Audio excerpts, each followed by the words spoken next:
¿Cuál es la forma correcta de celebrar la Navidad? Es una muy buena pregunta ya que nos acercamos a ella y estaré encantado de responderte. Sin embargo, esta respuesta hay que darla con cuidado. Lleva algo de tiempo, así que te pido que me sigas hasta el final del vídeo. Y por favor ayúdame a hacer que esta campaña sea mucho más conocida.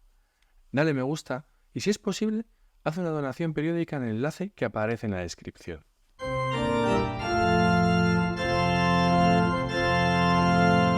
Queridos devotos del Sagrado Corazón de Jesús en España, soy Ignacio García Toledo y estás viendo el canal Reinaré en España, donde nuestra misión es luchar para que el Sagrado Corazón de Jesús reine en España y para que con tu ayuda esta devoción llegue a todos los hogares. Para dar una buena respuesta a la cuestión formulada, tenemos que abordar la raíz del problema.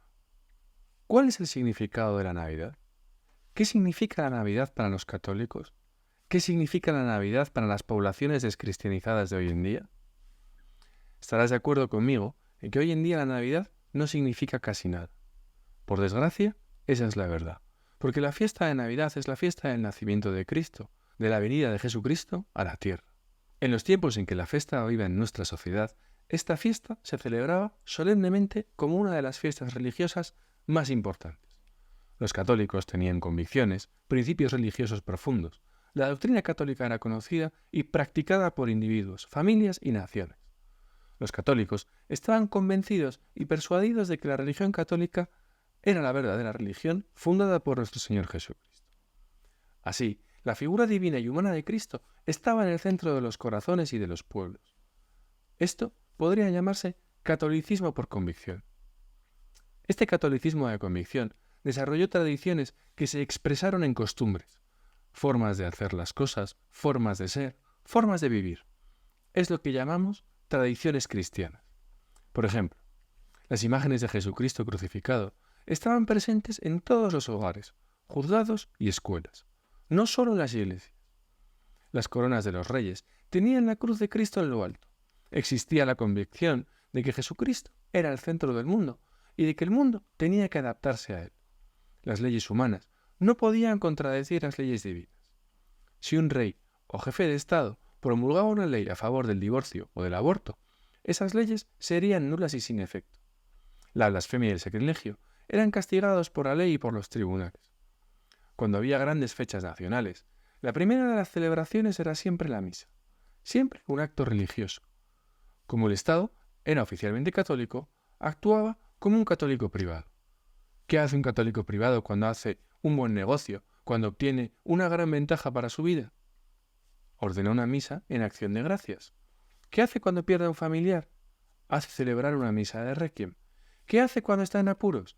Hace celebrar una misa o pide oraciones en un convento para que se resuelva el problema que tiene. A menudo esto se sucedía en las sociedades católicas. En casos de calamidad nacional, miseria, epidemias, guerras, sequías, inundaciones, volcanes, peligro de todo tipo, el pueblo veía al rey salir a las calles con toda la corte encabezando una procesión penitencial. Se flagelaban, pedían perdón a Dios, le pedían que alejara el peligro que amenazaba el país. ¿En qué se basaban estas tradiciones, costumbres y leyes? Puesto que es cierto que la Iglesia Católica es la verdadera Iglesia del verdadero Dios, debe ella ocupar un lugar central e inigualable en la sociedad, en la vida, en el mundo social y político. Sin embargo, este catolicismo de convicción se ha convertido desde hace tiempo, especialmente después del Concilio Vaticano II, en un catolicismo de tradición. En otras palabras, las tradiciones permanecieron por cierto tiempo, sin las convicciones, sin los fundamentos, sin los principios que estaban en el origen de esas tradiciones. Hoy, en el siglo XXI, las tradiciones cristianas se extinguen porque ya no hay convicciones. Volvamos ahora a la Navidad, esa tradición que está muriendo, evaporándose en las mentes y en los corazones. Cada año la Navidad muere un poco más. ¿Quién no se da cuenta de que las fiestas de Navidad pronto desaparecerán o serán sustituidas por fiestas de invierno o fiestas de fin de año? Fiestas en las que el niño Jesús ya no estará en el centro de la celebración navideña. Ahora bien, alguien podría preguntarse, ¿es posible restaurar la verdadera concepción cristiana de la Navidad? Sí, es posible. Es posible si tú y yo, junto con las familias cristianas españolas, volvemos a tener a Jesucristo y a la Iglesia Santa, Católica, Apostólica y Romana en el centro de nuestras vidas. Por supuesto, el tema es amplio, y en el vídeo de hoy solo quiero dar un primer paso que pueda ayudar a cualquiera que quiera reflexionar sobre el tema. Hay dos preguntas que hay que hacerse. ¿Cómo era el mundo antes de Jesucristo? ¿Y qué vino a traer Jesucristo a la tierra? Si somos capaces de explicar bien esto, los fundamentos, las convicciones, las verdades que están en la raíz de la fiesta de la Navidad, renacerán. La Navidad no será una fiesta más entre otras. De hecho, ya no se acostumbra a decir Feliz Navidad, sino simplemente Felices Fiestas. La celebración de la Navidad se ha evaporado y se ha reducido a un Felices Fiestas. ¿Cómo era el mundo antes de Cristo? El mundo antes de Cristo era pura oscuridad, desgracia, desorden, decadencia y pecado. El hombre no sabía por qué estaba en la tierra, cuál era su destino. Había perdido por completo la razón de su existencia. Existía fisiológicamente, en la vida cotidiana, en la vida ordinaria, y estaba completamente perdido. El padre Thiamertot, a quien he citado varias veces, dice en su catecismo que la humanidad antes de Cristo caminaba por la tierra a oscuras sin saber cuál era su finalidad. El paganismo, que aún conservaba algunos aspectos de la ley natural, organizaba la vida de forma vegetativa. Se trataba de aprovechar al máximo los placeres de la vida, pero lo peor era la idolatría.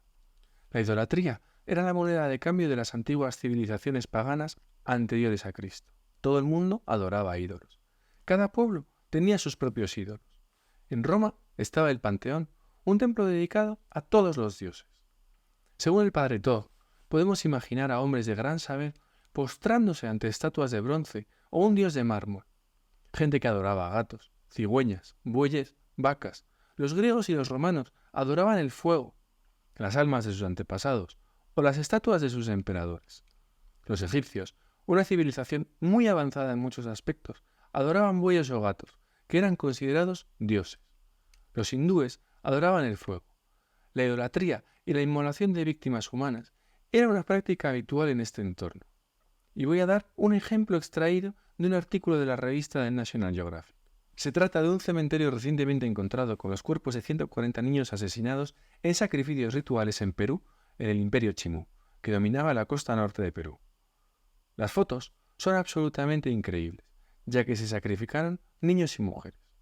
En México, los aztecas sacrificaban sobre todo esclavos y niños varones, a los que arrancaban el corazón dedicado a los dioses y arrojaban el cuerpo para que la gente se los comiera. Es decir, se practicaba el canibalismo. Hoy en día, los turistas pueden visitar las ruinas de este templo mayor en el centro de la Ciudad de México, donde hay una gigantesca exposición de cráneos extraídos de estos sacrificios humanos. Los aztecas hacían la guerra, no para derrotar al enemigo, sino sobre todo para capturar soldados enemigos y sacrificarlos en los templos de los dioses. Se dice que una vez hicieron 40.000 sacrificios en un templo. Eran sacrificios a sus dioses, es decir, idolatría. Y eso fue antes de Jesucristo. Cuando Jesucristo vino, todo cambió.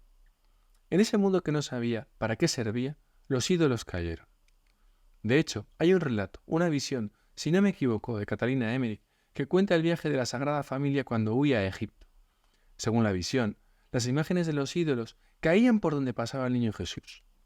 Vemos así que donde está Jesucristo, verdadero Dios y verdadero hombre, no hay lugar para la idolatría. El mundo tuvo que elegir Jesucristo o los ídolos, Jesucristo o el demonio. Cuando nuestro Señor Jesucristo vino al mundo, encontró esta gran estructura pagana de idolatría y de ahí el odio a Jesucristo. No voy a entrar aquí en la historia del pueblo judío, pero ya desde la liberación de Egipto es también una sucesión de apostasías y castigos. Después, cuando vino Jesucristo, empezaron las conversiones. Los cristianos aumentaron su influencia, también por las persecuciones, que fueron muchas y en las que murieron muchos mártires. Poco a poco nacieron las escuelas, los hospitales y el cuidado de los débiles. Antes, a los débiles o enfermos se les sacrificaba o abandonaba. La mayoría de los hombres eran esclavos. No hay tiempo suficiente en este vídeo para hablar de la esclavitud en el paganismo. Era una práctica común entre todos estos pueblos paganos. Fue la Iglesia la que puso fin a la esclavitud. ¿Qué trato recibían las mujeres en las sociedades paganas? Las mujeres eran esclavas sexuales como lo son hoy en el mundo islámico. En algunos lugares ni siquiera se las consideraba personas. La Iglesia ordenó y santificó la vida social y familiar, desarrolló la pureza, la fidelidad conyugal, el progreso, la agricultura, la arquitectura, la música, la pintura, la economía, la organización de los estados, la organización de la justicia y transformó la civilización. Todos aquellos pueblos que eran bárbaros, criminales, asesinos, idólatras, supersticiosos, se convirtieron en estados cristianos ricos y prósperos. Entonces, estos pueblos cristianos se dieron cuenta de la maravillosa gracia que fue la venida de Jesucristo, que trajo la paz al mundo, porque sin los mandamientos y enseñanzas del Evangelio y de la Iglesia no hay paz en la tierra. Con el nacimiento de Cristo nació la paz, la verdadera paz que San Agustín define como la tranquilidad en el orden. Además de la paz, en el orden material y social, Jesucristo vino al mundo para traernos un inmenso beneficio. Y este beneficio fue abrir las puertas del cielo a los justos, a los santos, porque el cielo estaba cerrado. Antes de Jesucristo, las almas estaban en el limbo y no podían ir al cielo. Y hoy sí tenemos la posibilidad de ir al cielo si morimos en estado de gracia. Nuestro Señor, Jesucristo, ha provocado una renovación espiritual. La gracia de Dios ha fortalecido a las personas para sufrir con mérito, para que conociendo el sentido de la vida, aprendan a trabajar, aprendan el amor a la cruz, el amor al prójimo, practiquen la castidad, la fidelidad, practiquen todas las virtudes individuales y también las virtudes sociales. Todo esto es lo que trajo Jesucristo en el día de la Navidad. Y esta es la gran convicción que debemos tener cuando pensamos en el nacimiento de Jesucristo. Vino al mundo para salvarnos, para sacarnos de las tinieblas, para sacarnos del pecado, para darnos la oportunidad de ir al cielo. En definitiva, para reconciliar a la humanidad pecadora, heredera de los pecados de Adán y Eva, para reconciliarla con el Creador. Así que Jesucristo vino y trajo esta paz, fruto de la reconciliación entre el hombre y Dios. Por eso, Navidad es la fiesta de alegría y paz. Cuando decimos Navidad, lo primero que debemos pensar es en la paz, en las armonías de los villancicos, que tanto gustan a niños y mayores. Algo en el fondo de nuestra alma nos dice: necesitas estar en orden con nuestro Señor Jesucristo. El niño de Dios está aquí. Permitidme que lo recuerde. Navidad es una ocasión para que todos los hombres reconozcan su contingencia, que están de paso por esta tierra y que deben tener el corazón en alto.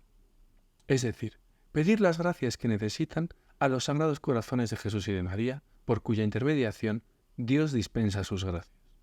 Por tanto, no debemos buscar el consuelo fuera de Jesucristo y lanzarnos a prácticas como por ejemplo el yoga, en la que de manera equivocada se cambia a nuestro Señor por una meditación trascendental. El yoga es obra del diablo.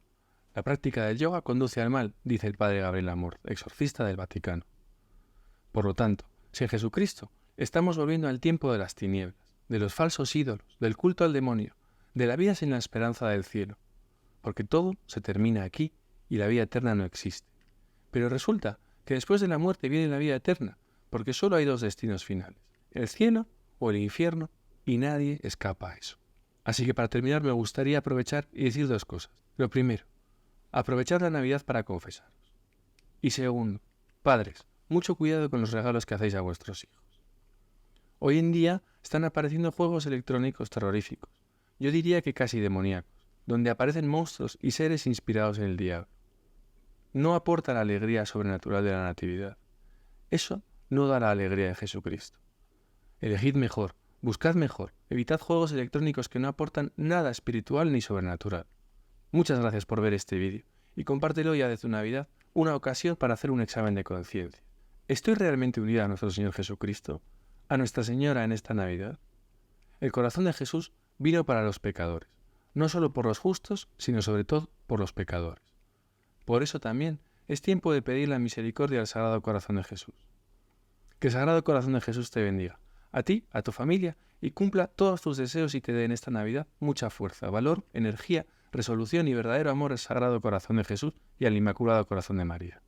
Ayudadme a hacer que esta campaña sea mucho más conocida y, si es posible, haced un donativo, que nos ayudará muchísimo. Os recuerdo que un sacerdote celebra todos los viernes una misa por las intenciones de los amigos y benefactores de Reinaré en España. Suscríbete al canal y deja tu comentario. Nos vemos pronto para otro vídeo, si Dios quiere, y viva Cristo Rey.